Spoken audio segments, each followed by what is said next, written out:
sahabat gereja YouTube dan kesaksian rohani.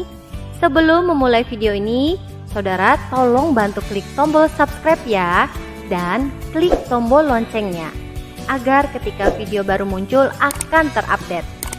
Dukung channel ini untuk 1 juta subscribe dan terus memuliakan nama Tuhan Yesus di media sosial, khususnya YouTube. Terima kasih, Tuhan Yesus memberkati.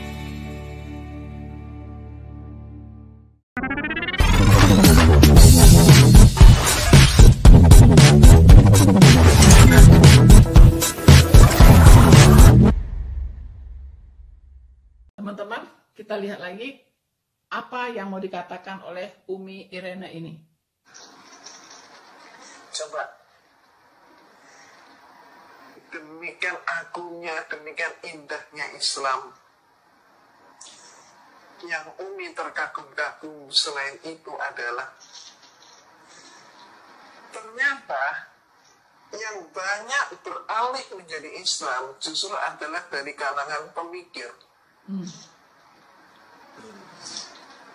Dengan kata lain, dari kalangan cerdik cendekia. Walaupun kenyataannya juga ada orang meninggalkan Islam, mengingkari Islam, ada. Tapi kasusnya kasus yang terbalik. Teman-teman, sembarangan orangnya orang ini ya, sembarangan gitu, ya. Jadi katanya Islam itu luar biasa ya. Banyak orang menjadi Islam itu dari kalangan cendekiawan lah, ya. Dalam kata lain, orang-orang yang intelek lah, orang-orang yang berpikir lah gitu ya. Nah, sementara katanya ada juga sih dari Islam menjadi Kristen gitu, ya, keluar dari Islam ada juga, ya, tapi terbalik gitu. Dia mau mengatakan bahwa orang Islam yang keluar dari Islam itu dan masuk ke agama lain seperti saya ini, saya dulu Islam, kemudian saya keluar menjadi Kristen. Maksudnya saya ini bukan orang intelek, bukan orang berpikir, bukan orang cendekiawan, tapi orang bodoh. Nah, itu sebenarnya yang mau disampaikan gitu. Ini Ibu Irene ini apa ya? Dulu apa? Profesor, doktor, atau apa? Cendekiawan apa?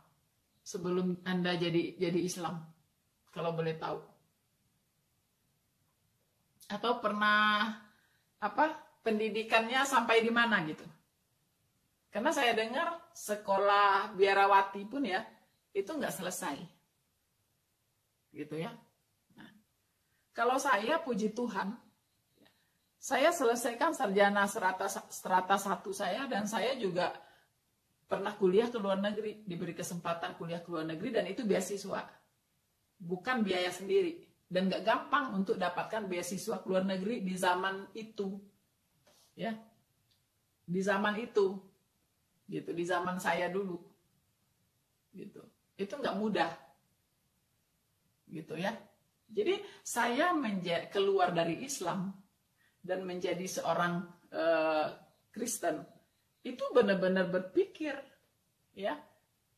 Saya menghabiskan sekitar 20-an tahun untuk belajar dari sumbernya langsung. Ya, Anda belajar Al-Qur'an lalu putuskan jadi Islam karena 1 ayat doang kan? Cuman Al-Ikhlas doang kan? Tadi kan katanya begitu. Ya. Jadi 1 ayat itulah yang membuat dia terkagum-kagum. Kalau saya pelajarin seluruhnya. Saya pelajarin Al-Quran seluruhnya, saya pelajarin Alkitab seluruhnya, baru saya putuskan. Bukan 1 ayat doang. Bukan 1 ayat doang langsung terkagum-kagum, terkaget-kaget, enggak. Belum, ya. Seluruhnya saya baca. Seluruhnya saya renungkan. Ya, saya bolak-balik, saya kaji. Ya. Baru saya putuskan, habiskan waktu lama loh. Ya, sekitar 20-an tahun. Baru saya bisa putuskan untuk jadi seorang Kristen. Jadi sangat berpikir, peras otak loh saya itu. Ya, jadi nggak benar Anda ini. Jadi sembarangan ngomong gitu, jangan sembarangan lah.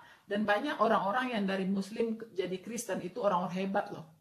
Orang-orang yang punya pendidikan tinggi. Ya. Nah, jadi please ya, sudah tua ya, Umi Irene, ingat ya usia, ya kan. Kalau murtad ya murtad aja gitu, ya kan. Tapi janganlah menyebar kebohongan. Mari teman-teman, kita lanjutkan apa katanya. Islam, agama yang demikian mulia, agama seluruh nabi, yang Umi katakan kesempurnaannya ada pada masa Rasulullah SAW, setelah demikian banyak diubah-ubah oleh para pengikut Nabi sebelumnya. Nah, nuduh lagi coba, ya, nuduh lagi sembarangan gitu, ya, bahwa agama sebelumnya, ya tentunya dia mau mengatakan Alkitab pasti ya, diubah-ubah oleh umat Nabi sebelumnya. Hello, siapa itu? Siapa yang ubah? Ini benar-benar penistaan terhadap Tuhan. Dia menganggap Tuhan itu tidak bisa memelihara firman-Nya, ya. Dia melecehkan Sang Pencipta, Sang memelihara tadi, gitu. Masa dia tidak bisa memelihara firman-Nya? Ya, alam semesta ini saja itu di bawah kendalinya, halo. Ya. Anda tidak bisa mengalami apapun tanpa seizin dia. Daun jatuh dari pohon aja, itu nggak akan jatuh kalau tidak seizin dia. Mana mungkin dia mengizinkan Alkitabnya, firmannya diobok-obok, dirobah-robah. Nggak mungkin. Jadi tolonglah berpikir yang sehat, yang waras ya. Gitu. Tolonglah. Harusnya semakin tua, semakin bijak, semakin cerdas. Jangan sembarangan bicara. Ya. Nah, Allah Alkitab itu sudah menjamin firman-Nya itu tidak akan ada yang bisa merubah-rubah. Ya, dia menjamin pemeliharaan terhadap firman-Nya. Ya. Saya akan bacakan satu ayat saja, Lukas 21 ayat 33. Ya. Tuhan Yesus berkata, langit dan bumi akan berlalu, ya, tetapi perkataanku itu tidak akan berlalu. Gitu. Langit dan bumi ini bisa runtuh, bisa lenyap, ya. Tapi perkataan Tuhan atau firman Tuhan itu tidak akan pernah lenyap, tidak akan pernah berlalu, tidak akan pernah bisa dirubah-rubah orang. Gitu. Ya. Anda tidak tahu bahwa sumber, ya, teks sebagai sumber penterjemahan Alkitab ke dalam berbagai bahasa yang ada di dunia ini itu masih terpelihara sampai hari ini. Ya, Masoretic Text untuk Perjanjian Lama, Textus Receptus untuk Perjanjian Baru. Nah, inilah teks yang dipakai sebagai standar untuk penterjemahan Alkitab. Jadi mau dirubah-rubah apa? Apa yang mau dirubah? Ya. Nah, saya bersaksilah sedikit. Kemarin saya diskusi dengan saudara saya. Ya, dia masih berusaha supaya saya bisa kembali lagi mendapat hidayah katanya. Ya, jadi dia bersyukur dia mau berdiskusi. Saya katakan kalau saya diajak berdebat gak mau, ya gak ada guna, nanti ujungnya debat kusir. Tapi kalau Anda siap untuk berdiskusi, saya layani sampai kapanpun. Akhirnya kami berdiskusi. Ya, ini jarak jauh sekali. Dia di Sumatera sana, saya di sini. Ya, nah kami sampai jam 1 malam kemarin berdiskusi. Ya, sampai buka Al-Quran, buka Alkitab, dan saya bersyukur dia masih mau buka Alkitab gitu, lewat aplikasi.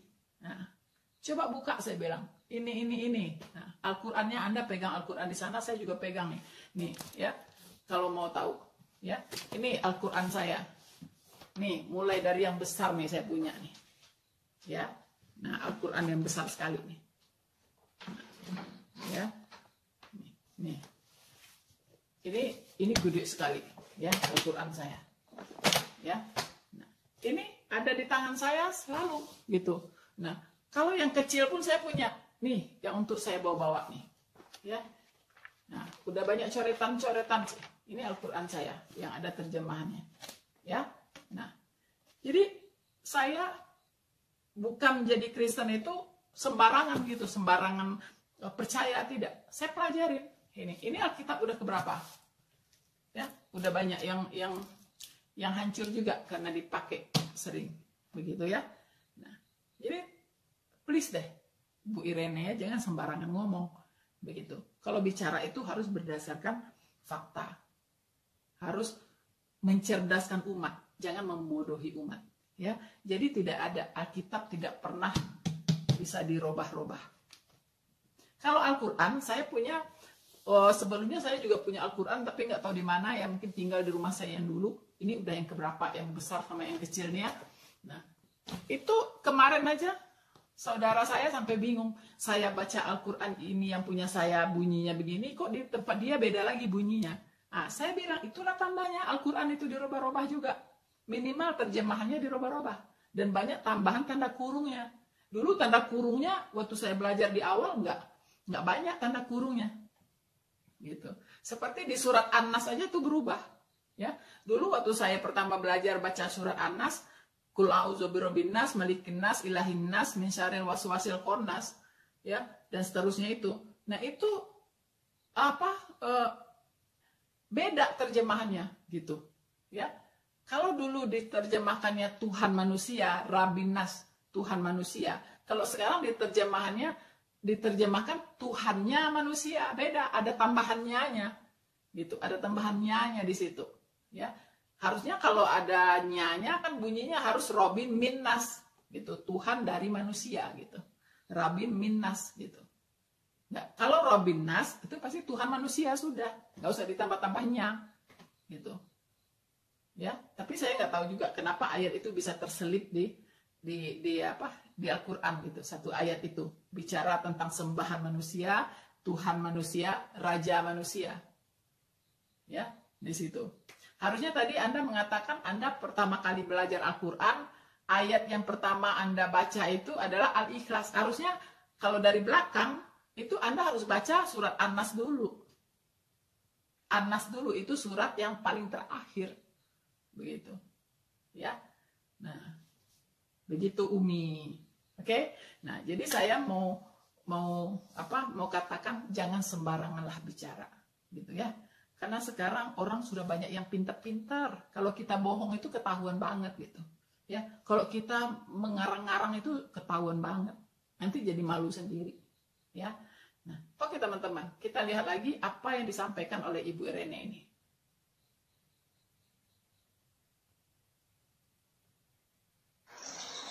Ini bisa kita lihat.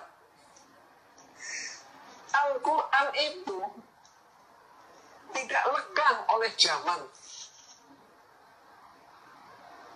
Sementara kitab-kitab yang lain harus mengalami penyempurnaan, perubahan, diedit. Bahkan ada ayat yang kemudian dianggap itu sudah nggak perlu dipakai. Ini kan sembarangan lagi ya. Aduh, ini orang sembarangan lagi ya. Al-Quran untuk segala zaman, ya kan? Kitab-kitab lain itu perlu penyempurnaan, perlu perubahan, perlu diedit. Aduh, Anda ini ya sembarangan bicara gitu. Ya. Kalau saya tanya, saya kasihin Anda Alkitab ini, kemudian saya kasihkan ya, saya katakan buka tolong. Mana yang Anda anggap di sini ayat Alkitab yang diedit, yang dirubah? Tolong tunjukkan. Ayat mana, pasal berapa, ayat berapa? Siapa yang mengedit? Kapan dieditnya? Terus yang belum dieditnya Anda bisa tunjukkan nggak mana? Tunjukkan juga ke saya. Ini yang belum diedit, ini yang sudah diedit. Harus bisa tunjukkan begitu. Gitu, nggak bisa main klaim-klaim kosong begitu. Ya. Aduh, parah ini si Umi ini, ya, parah. Betul-betul pembodohan umat. Dan saya cuma berharap orang Kristen nggak terpengaruh, ya, nggak terpengaruh oleh orang-orang seperti ini. Ya, makanya saya selalu bicara, orang Kristen harus punya pengetahuan akan kekristenan itu, yang pengetahuan yang baik dan cukup, supaya nggak terpengaruh dengan orang-orang yang seperti ini, gitu. Ya, jadi Anda bukannya tambah pinter tapi tambah bodoh. Sudah bodoh, pindah masuk neraka pula, gitu. Ya, jadi janganlah, gitu. Jangan, ya, hati-hati. Ya, mari kita belajar iman kekristenan yang benar, dasar-dasar iman kekristenan dengan benar, memahami Alkitab dengan benar. Niscaya Anda akan terbentengi dengan kebodohan seperti ini. Ya, oke teman-teman. Ya, setelah kita lihat, beginilah kualitas mu'alaf di luar sana yang suka menyerang Alkitabnya orang Kristen, menyerang Tuhannya orang Kristen, menyerang semualah tentang kekristenan dia mau serang begitu. Dia mau fitnah segala macam gitu, teman-teman, ya. Beginilah gitu. Nah, tapi bersyukur ya, kita sebagai umat Kristen tidak bisa dibodohi, ya. Karena kita tahu apa yang kita percayai. Kita tahu apa yang kita yakini. Kita tahu bagaimana Allah kita. Kita tahu bagaimana pengajarannya, ya. Kita tahu bagaimana baiknya dia, bagaimana berkuasanya dia, gitu ya. Kita mengerti apa itu Allah Tritunggal, apa itu konsep Allah Tritunggal, ya. Dan kita mengalaminya, gitu, bahwa kita memang dihuni oleh Roh Kudus, dan kita merasakan Roh Kudus itu berkuasa, punya kendali atas hidup kita, gitu. Setiap hari dia mengendalikan hidup kita. Dia menghibur kita di saat kita lemah, ya, di saat kita sedih. Dia menguatkan kita di saat kita lemah, ya. Dan kita berdoa setiap hari kepada Tuhan Yesus, kepada Bapa di sorga, ya. Dan kita merasakan kuasa-kuasanya begitu luar biasa, gitu. Penyertaannya dalam hidup kita setiap hari. Ya, dan Allah kita itu Allah yang hidup, Allah yang nyata. Bukan Allah yang di awan-awang gitu. Nggak jelas siapa dia, nggak jelas. Tapi Allah kita Allah yang hidup, Allah yang pernah hadir di dunia ini untuk menebus kita dari hukuman dosa. Dan sekarang kita di dalam pemeliharaannya, dan dia tidak pernah meninggalkan kita. Nah, ini yang orang lain nggak pernah bisa paham begitu. Ya, termasuk mu'alaf seperti ini. Dulu dia memang tidak pernah hidup di dalam Tuhan. Makanya dia bisa murtad. Begitu. Ya, oke Umi. Ya, saya kira cukup dulu ya teman-teman. Pembahasan saya tentang apa yang ciloteh dari Umi Irene Handono ini. Semoga ini menjadi bekal ya, pembekalan untuk kita semua. Kita kedepannya semakin berhati-hati kalau mendengarkan khotbah-khotbah seperti ini. Ya, dakwah-dakwah yang seperti ini, teman-teman. Ya, jangan lupa teman-teman untuk selalu mendukung channel penginjilan ya, Noverina Solihin. Dan saya berharap Anda tetap semangat, tetap setia untuk mendukung channel ini. Jangan lupa Anda subscribe ya, like dan share video ini ya teman-teman ya. Dan kita bertemu lagi di next video dalam keadaan sehat walafiat dan tidak kurang satu apapun. Tuhan Yesus memberkati kita semua. Mara.